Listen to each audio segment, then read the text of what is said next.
In this episode of The Blended Beat, we're going to be discussing the temporal dimension. Remember, in the first two episodes, we discussed demystifying blended learning as well as then the technological dimension. So this is the third in the series, and if you haven't watched them, make sure that you catch up on those two episodes.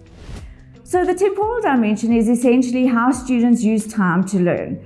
When do they learn, and how do you craft your learning activities for optimal learning? So there are two main concepts: synchronous and asynchronous learning. In terms of synchronous learning, this is what happens with you and the student in class or in person in real time. So even if it's a live online session, is it in real time, you with your students?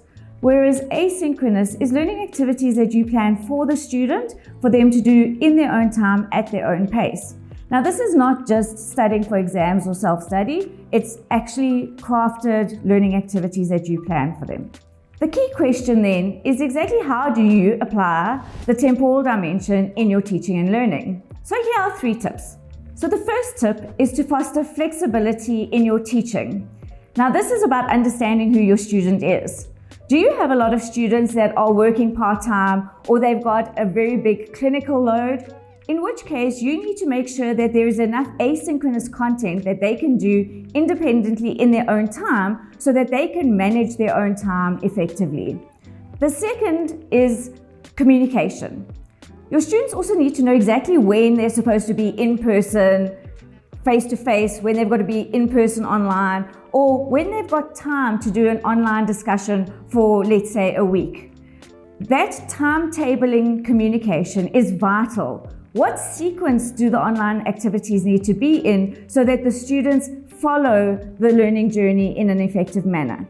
And then the most important tip is really around balancing the asynchronous and the synchronous learning activities. And this really comes down to where is the student going to learn the most effectively. If you can give theory online in an asynchronous lesson that the student works through independently in their own time before coming into a class discussion, that's a good opportunity. If you give them a video clip that explains the key points of control of a clinical skill, you can then use that as preparation for them going into a clinical skills lab where you have the in-person time with the student. Remember to also use the asynchronous space for revision opportunities. Give the students some quizzes that they can do in their own time so that they can self-check where they're at for the next exam that's going to come their way. So by embracing these 3 tips of the temporal dimension, you can ensure that your students have a dynamic, personalized, and flexible learning journey.